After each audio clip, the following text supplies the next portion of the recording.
Hey, co-reporters, welcome back to my channel. Okay, it's time for another recap of Teen Mom Next Chapter, and I've got to say, I'm a little bit horrified by one of the storylines that played out in this episode. Like, just wow. Okay, you guys, trigger warning, okay? They talk about CSA, and I felt like it was handled quite inappropriately, in my opinion, but I could be off base. Okay, so let's just go over it. So basically what happened is Catelynn wants her daughter Nova to wear this kind of like sports bra crop top thing for a gymnastics class that she is doing, and Nova doesn't want to wear it, right? And so instead of just being like, okay, my daughter doesn't want to wear it, let me have her wear a tank top, let me have her wear a plain t-shirt, like whatever she feels most comfortable in to do this sport, right? To do the tumbling and the kicking and the flipping and whatever else those girls do.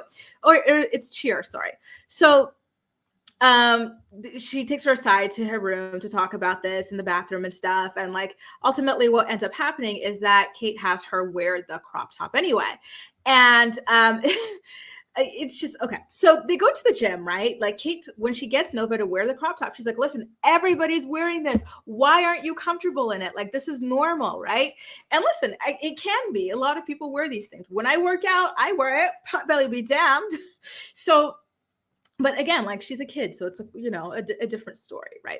And so they go to the practice. Nova's wearing the crop top, and all the people that I was expecting to be wearing the same thing, and I only find one other person wearing like the sports bra thing. So that was a little bit like, okay, well, now I see from Nova's perspective why she doesn't want her belly out. Maybe it's annoying, like touching the mats, or like, when you're jumping and people catch you by your actual stomach flesh or whatever it is. Like, there could be a multitude of reasons. And when someone's a kid, they don't really have the vocabulary to like tell you what might be the problem. So I kind of felt like, okay, like, she already doesn't feel good or confident or comfortable in this outfit. So then to push her to wear it, when the girls are able to wear whatever they want, as long as it's like, sport appropriate. I didn't love that. And then to have her filmed in this outfit that she doesn't feel good in was, another thing where I was like, oh, that kind of sucks. I wouldn't really be too happy about that. And so they finish the practice and they come back, and Catelynn tells Tyler about the situation. Nova, she didn't want to wear like her crop top or sports bra. Like, I'm sorry, I keep like switching between the two, but she says that she doesn't want to wear it. She was embarrassed to wear it to class.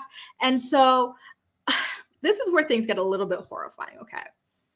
Tyler asked Catelynn, oh, why isn't she comfortable? Like, is something going on? Do you think someone might have like, done something to her, like touched her? I was like, what? Like, I still don't have the words for it, because I just finished watching the episode like literally right now, and I'm like pressed to make this because my friend, she's about to be meeting me at a restaurant soon. So yeah, I was like, are you what? Like, she doesn't want to wear this top, and your first thing to ask on camera is, was she inappropriately touched by someone? To me, I felt like that was a really wild reaction. Okay. I just felt like, oh my God, like to have all of this, like just imagine it from Nova's perspective. You don't want to wear this outfit. You're pushed to wear it under the guise that everybody else is wearing it, but it's only you and one other girl wearing it. Then on top of that, you're filmed to forever be seen wearing this outfit. And now you've got your parents wondering if something inappropriate has happened to you publicly on TV. It's just a lot. I feel overwhelmed even like listing all of that, right?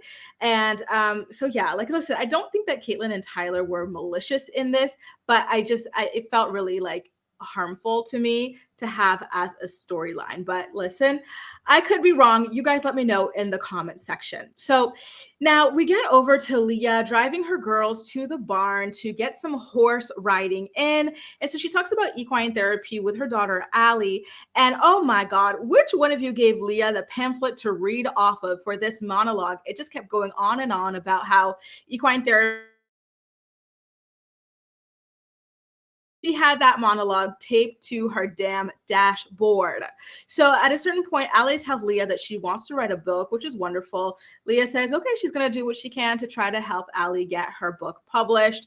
And now Catelynn and Tyler are back. This time they are doing a Skype session with Maci and her husband, Taylor, about the Ryan situation. Remember, Ryan is now seeing his son Bentley a little bit more, despite still being off the wagon. And Taylor is not having it, but Maci really does want to make this relationship work. And so they kind of talk about how they're on two different like ends of the field when it comes to this topic. And Taylor kind of looked like he was like on the verge of tears, and Maci looked like she couldn't be any less interested in how he felt about the thing. And that was kind of sad. But Catelynn and Tyler tried to reassure them as like, another couple, a longtime couple and whatnot. And Tyler, having been the son who still like wants some sort of a relationship with his dad, despite his dad having addiction issues and just being a deadbeat and whatnot. Like, I felt like that was really something that Taylor needed to hear, that like, okay, like you and I both know that logically this is not great for Bentley, but at the end of the day, there is always that desire in a child's heart to know their biological parents. And so this is like the safest way that Maci can think of facilitating this. At the end of the day, it's not how you feel. It's not how Maci feels. We're sure Maci feels disappointed too, that this is what she's working with. But at the end of the day, like, Bentley is the most important person here. And this is what we're working with, right? So then we go back to Catelynn and Tyler and this Nova situation. So they're still bringing up this like outfit, but instead this time they're saying that it's a tank top. They're like, oh, like Nova, she doesn't want to wear this tank top. Is she uncomfortable with her body? Let's start hyping her up about her body, which I think is great. Listen, if you feel like your child is uncomfortable about their body, like, yeah, go ahead, hype them up. That was wonderful. But I was like, it wasn't a tank top. Like, she had her stomach out. Like, a tank top does not have your stomach out. You know what I mean? Like, I don't know why it never crossed their minds that she's not interested in just showing her stomach. Catelynn, I've never seen you wear a crop top. I've never seen you wear a sports bra, like maybe your daughter doesn't want to wear it for the same reason you don't want to wear it. She doesn't want her stomach out. It could be as simple as that, right? Like, I don't know. It was very interesting to me. And so Catelynn and Tyler talk about how they felt very much triggered by this situation, Nova not wanting to wear the crop top sports bra because Tyler was being molested at this age. And I'm like, I felt like I was in the Twilight Zone. I'm like, all of these adults in this room, the producers, the cameramen, the parents of this child, all these people who presumably have brains to know how hurtful this is for the child, to have this put out there as a storyline. And yet no one thought to stop this. I'm speechless, you guys. Like, the fact that this is a storyline, the girl did not want to have her stomach out for a gymnastics class. And now we're out here on TV speculating about whether or not she's been inappropriately touched. Like, what? It just feels low key, like not even low key, high key horrifying. Like, I would be horrified if this were me and I found out that this was happening, right? Like, on a TV show about me. Like, this is so crazy to me. I think it's important to discuss this issue for sure, right? Especially when it comes to some of these women who bring all sorts of random men around their children all the time, right? Cough, cough. But just this storyline makes me genuinely uncomfortable.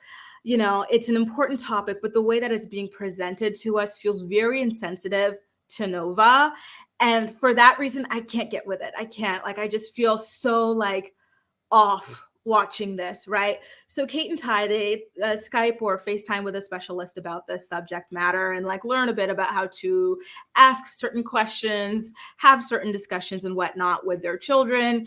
And at this point, I had no idea that Catelynn went through CSA, just like Tyler went through CSA, but she opens up about that as well and how they were both, around the same age, which is horrible, absolutely horrible. I'm happy that they are learning about how to navigate this to help prevent this in their children's lives, or to facilitate a safe space for them to talk to them if there's something like this were to happen to them. But this is just a lot. Okay.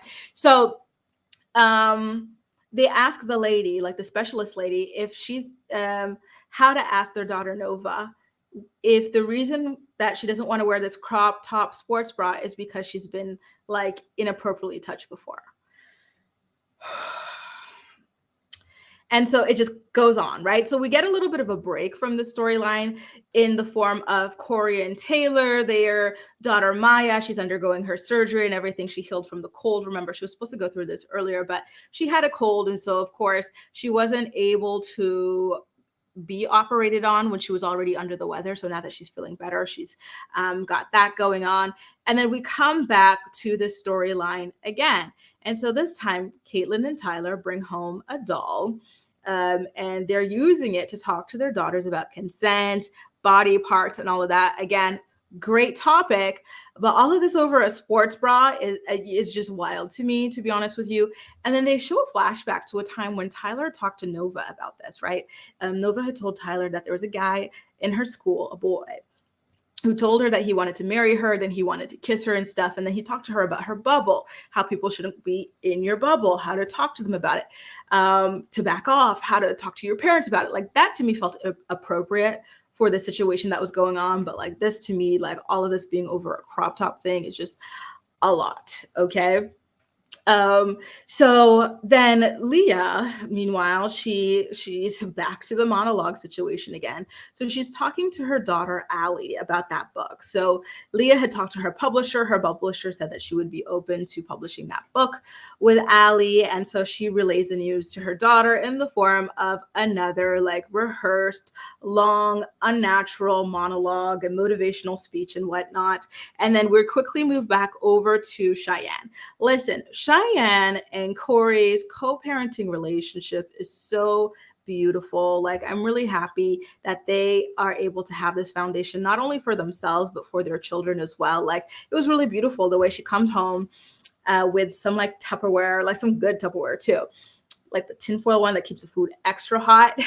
So she comes home and then she tells her dad and her husband that she wants to make a homemade meal for Cory and Taylor because they've been in hospitals for so long and they're just eating like greasy, like bad for you food and like they miss home cooking. So together, Cheyenne, her dad, and Zach, they make a nice hot meal for Cory, Taylor, like, you know, and I thought that was so beautiful. Like I could have cried from like the beauty of that scene. Like they have the best co-parenting relationship I've ever seen on any of the like Teen Mom franchise. Like it's incredible. And the fact that her dad is the one who went to the hospital to drop it off for them, like they are just all so damn beautiful. It's really something to see, you know. I really love that. Like I wish that for more people, right? Because it seems like most people are going through hell when it comes to co-parenting. So to see something like this is really beautiful.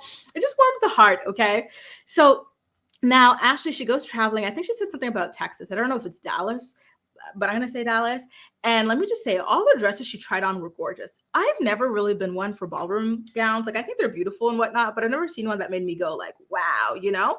But every single dress that this girl tried on was absolutely stunning, so ornate without being too much. Like, it was just so beautiful, like dress after dress after dress. I did feel sad for her and for her mom when she FaceTimed her mom from the fitting when she was wearing a dress and stuff. And her mom, she still sounded so sad and broken, right? She just lost her son, Ashley's brother. Like it was a lot. And then Ashley kind of reflects on how sad it is that, like, you know, her forever guest for her wedding, like, of course your brother's going to be on your guest list and he can't make it, right? Like he's no longer here to be able to come to the wedding. And that is absolutely devastating. Like, you know, so that's really, really sad. But she does say that she feels good, at least, that she is surrounded by love. She's always got people with her every step of the way. And that is really helping her kind of take her mind off of the situation. I do have a question about why her sister chose to wear all white to this fitting. I felt like that was kind of like, I don't know. I'm really like, you know, when it comes to white, like for me, it's like, okay, don't wear anything even remotely close to white. I'm talking pale yellow, pale this, pale that, pale pink, you know, like be very careful, right? So for her to show up in all white, then she comes up to the dress at a certain point, I think when she was FaceTiming with the mom, I was like, now look, like you blend into the dress because you're in all white too. Like, I really didn't like that. So Ryan Edwards, okay, we do get another glimpse of him. So he and his filthy hands make their way over to his parents' house and he's high out of his mind. It's very obvious. He can barely stay awake. His mouth is hanging open. Those hands look like they haven't been washed in a good decade or two. And he's, it's just sad just watching this guy. Like, it's really sad. So they talk about how he wants to spend more time with Bentley, but he's done nothing to arrange to spend more time with him. He just expects for Maci to come to him and like organize everything. You know, I can't stand men like this who really expect for women to handle everything for them. Like, absolutely not. You want to spend time with your son? You make it happen. You come to me and you ask. You're the one who's missed out on several years of his life. You know what I mean? And you know you're about to go to jail too, so you better squeeze in that time while you can, right? Like, ugh. Can't stand him. Anyway, you guys, that does it. A recap of what went down on Teen Mom Next Chapter. I really want to know what you think about everything. Again, I just felt so icky by that forced storyline. I do think it's important to talk about CSA and like asking questions and consent and like teaching body parts to kids and this and that. But just the way that it was brought up over a crop top, and then like the starting, you know, the suspicions about her like on TV, everything to me just felt really icky about that, to be honest with you. But I do want to know what you guys think about that and other parts of the episode as well. So make sure to leave all of your thoughts and opinions in the comment section down below. And as usual, we'll chat. That's all for now. Thank you so much for watching, and see you next time.